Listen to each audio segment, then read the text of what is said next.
Hello, and welcome to Awaken, where we share insights to the connection between science and spirituality for self-discovery, joy, and freedom. I am your host and spiritual teacher, Stephanie Rouch, and I am so thrilled to be here today with Cheryl Petersen. Cheryl is from New York, and she writes about the science of the ever unfolding truth. Her journey expands on discoveries made while a spiritual healer, mother, foster mother, and farmer.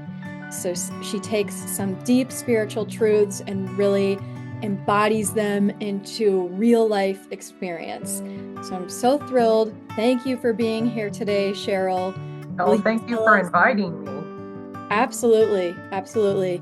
And it was a very serendipitous meeting too. So this is what happens when you follow your passion and start to take steps in what you want to do. You find people who are on that same path. So just an encouragement to listeners that Cheryl and I found each other very serendipitously.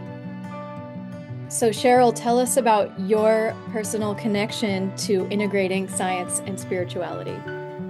Well, I grew up living and working on the family farm. My formative education occurred during the mid to late 20th century. In the public schools, I was taught the science of biology and chemistry. At home, I was taught to get along with my four siblings and to tell the truth. My parents also introduced us to the religion that claimed the name Christian Science. So in Sunday school, I was taught the science of truth or spirit. Essentially, for me, it was not a stretch to consider science and spirituality as compatible. But I would not say that this compatibility comes from the fact that I can function with a deep respect for science and spirituality, because I do not have a firm hold on science or spirituality, which brings me to believe that science and spirituality have a firm hold on me with an unbroken and unbreakable connection. It reminds me of flowers. Flowers bloom. I don't connect petals and leaves to make a flower. As spiritual ideas, science and spirituality bloom. They unfold with a capacity to benefit humanity personally and collectively. Beautiful. Wow, Cheryl. Well, that is such an intriguing answer. And how true is that, that we explore, but who can say they know for sure or have a good handle on anything? So your humility and openness and willing to explore is so welcomed here. And I'm sure makes listeners also feel at peace that it's not that everyone on this series has it all figured out. We are open to exploring and have taken the leap into the unknown, or at least the next baby step into the, Mm-hmm. and we welcome you to join us in this exploration of life and yourself. And Cheryl, speaking of that and your personal connection to farming, when we were first speaking and emailing back and forth, you told me that when you were farming, you plowed the fields and you would also plow your thoughts. And I loved the way you said that because it gave me a visual right away. And I'd love to dive into your experience of how farming relates to scientific insights. Yeah, I would love to talk about plowing thoughts, but let me first explain plowing. Okay. We'll have to use our imagination.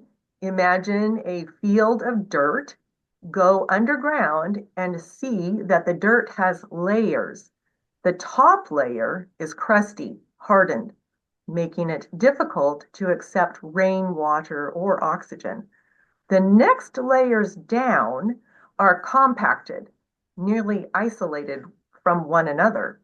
go farther down and the soil is pressed so tight it forms rock. Now, bring the imagination back above ground. Picture a big tractor hooked to a large hunk of iron with shanks that dig into the ground anywhere from 4 to 20 inches deep. When I move the tractor, the plow upheaves and turns the soil pretty much upside down. The process loosens and blends the soil, naturally removing layers. It makes the soil more receptive to air, water, crop seeds, and root growth. As for plowing thoughts, I first translate things into thoughts. I take the soil to represent consciousness. The different layers are, say, layers of gratitude, dignity, and patience. But layers are like stereotypes. They can feel isolated from one another. The layer of gratitude appears to lack dignity, or patience is absent altogether. But with mind power conscious of truth, I can mentally lift, turn, and blend those thoughts to show there is no absence of good and goodness. This mental plowing helps me experience the consciousness that accepts nutrients and growth. Now, this isn't to say I plow thoughts all the time. I do not. We plowed a field maybe once a year on the farm. The rest of the year is devoted to nurturing, planting good seeds, weeding weeds, and harvesting crops that benefit humanity. This means to me that I do not need to be afraid of upheavals. I do not need to feel trapped in a layer of any kind. I can discover the lively, productive consciousness of truth. That is so beautiful. And I've thought about gardening and weeding and planting all the time as it relates to my own spiritual growth. And we'll use imagery of weeding Yeah. to to um to relate to forgiveness, to self-forgiveness, Mhm. about Mhm. pulling up weeds of not feeling like I was enough or not feeling lovable or all those things, and just imagine pulling the weeds. And then similarly with planting, planting intentions of the visions and desires I have in my heart. And this idea of plowing is something new. What a gift of having that visual of having the upheaval happen, that Mhm. when we get those in life and we're shaken up, it doesn't have to mean something is going wrong or I did Right. something wrong. This can really be for our benefit. Yeah. A rich experience. Yes, yes. Hmm. That I think that really connected with me, and I hope connects with a lot of listeners as well. So thank you for that. You have written a book, and this is originally how we got connected. This book is Science and Spirituality, celebrating the 150th anniversary of Mary Baker Eddy's first edition of Science and Health. So we are going to dive into this topic. Can you first tell us what was your motive for writing this book? Well, I did have to think about that, just what motivated me. I suppose it was experience. My project began with the book Science and Health by Mary Baker Eddy, as you said. And from it, I learned how mind power brings about physical and mental restoration. And I experienced many spiritual healings. But in my case, experience is not totally a good answer because why would I change something that worked? Why revise a book? Maybe the motive came from research. I did investigate, and I learned that after the first edition was published in 1875, Mary Baker Eddy never stopped updating her book, revising it hundreds of times before she died in 1910. And that does speak to science in action. And I also remember feeling motivated by other people, my peers. They read Science and Health and pointed out the obvious, written in the 19th century, dated its language and references. Some of the words don't even mean the same thing today as they did a century ago. And I had to admit that to claim that revisions are unnecessary is to claim an unscientific position. And in my latest revisions, I address artificial intelligence, atomic energy, and modern relationships.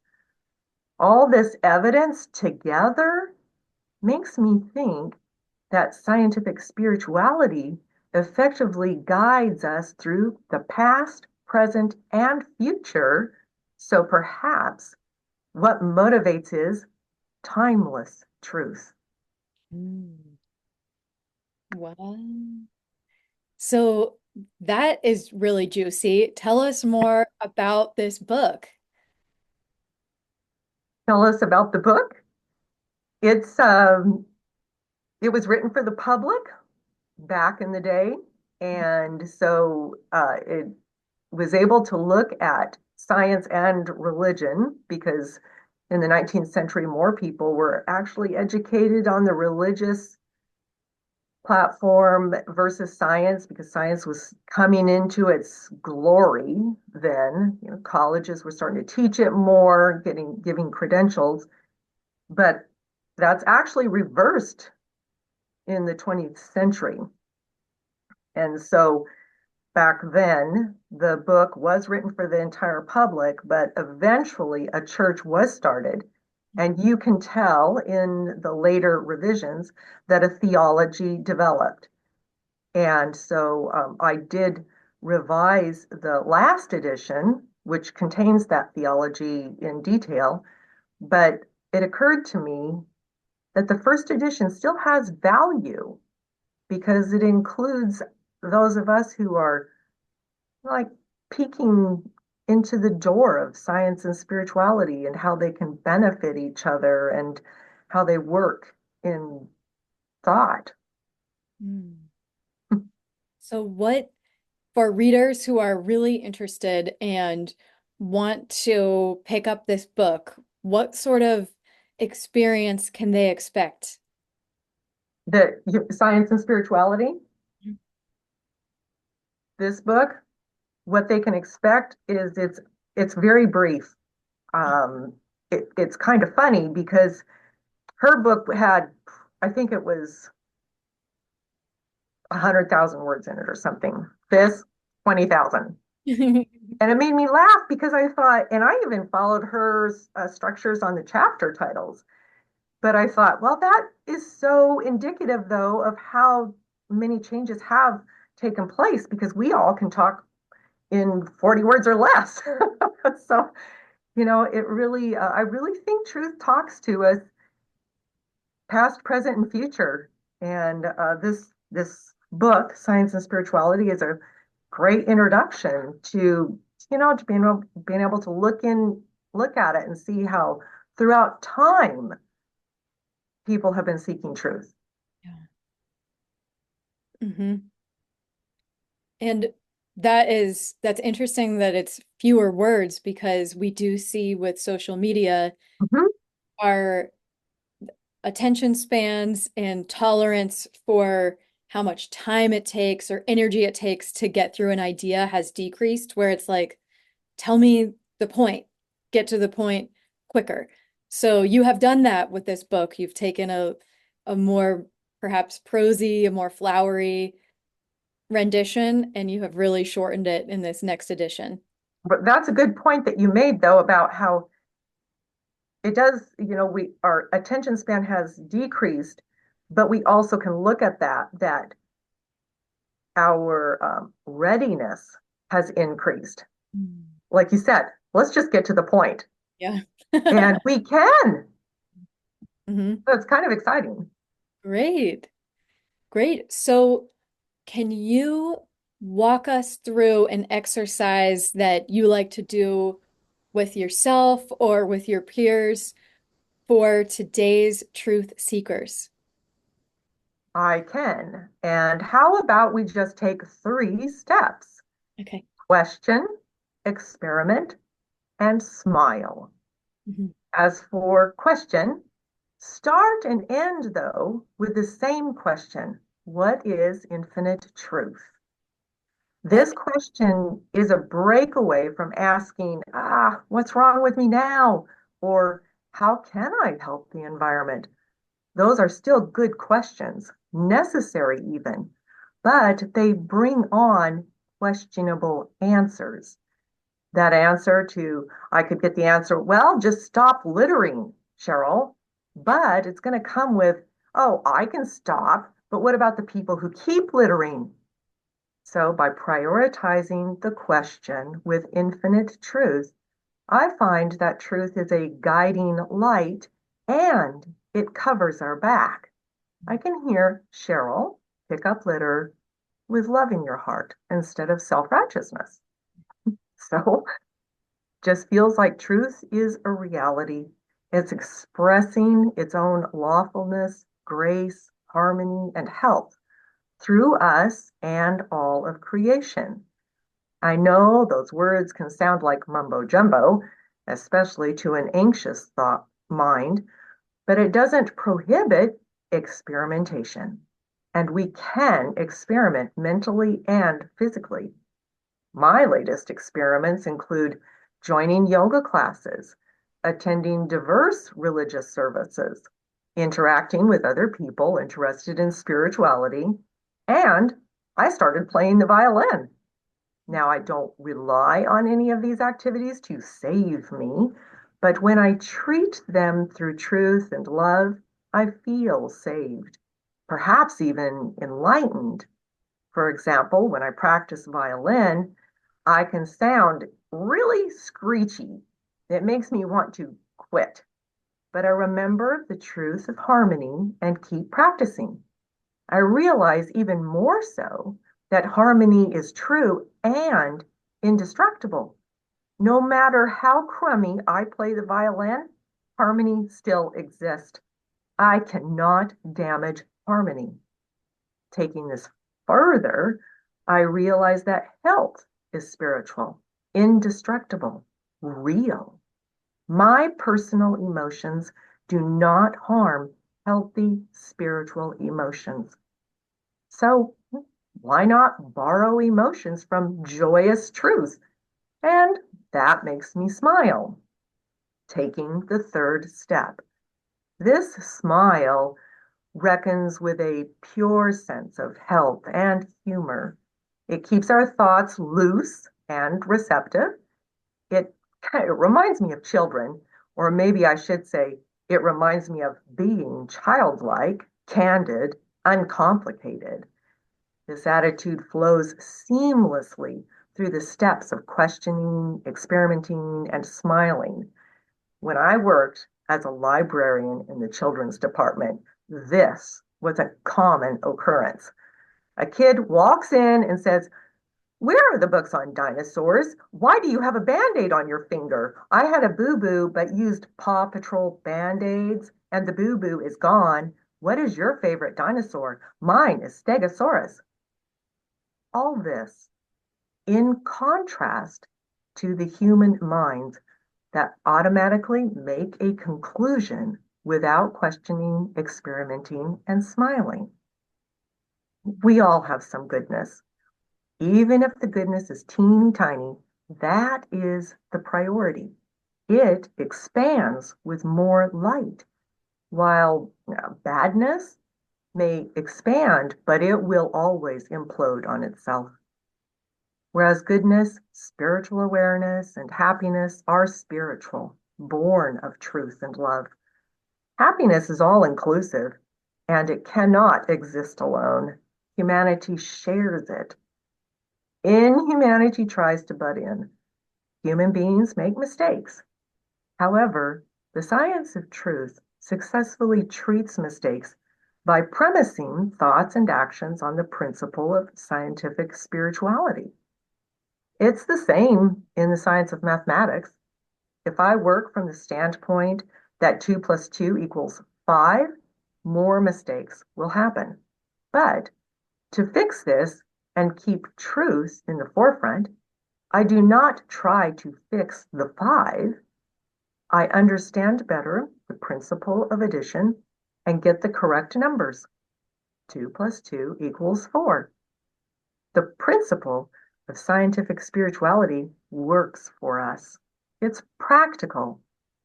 I think we can question, experiment, and smile. Love it. Question, experiment, and smile. I love it. It's so practical. It's something everyone can try today as Yeah, a way to that is integrating science and spirituality and that's accessible in your own life. Thank you for that, Cheryl. welcome. For those who are really interested in your work, how can they find out more and stay in touch with you? One way, because that's my gift, is a copy of the book, Science and Absolutely. Spirituality, through your website. And it's also available in paperback, hardback, and audio at Amazon, along with half a dozen other books I've written. We can stay connected through my website, which is healingsciencetoday.com, and through LinkedIn. And I do have a YouTube channel, Healing Science Today, or you can email me.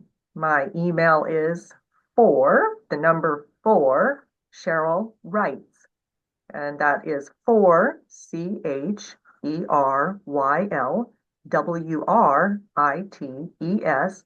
at gmail.com.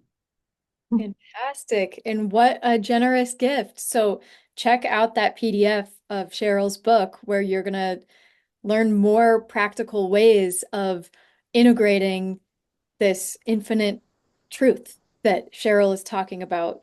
So, Cheryl, thank you so much for your time, for sharing your gifts with everybody, and for continuing to put out beautiful, positive energy into the world.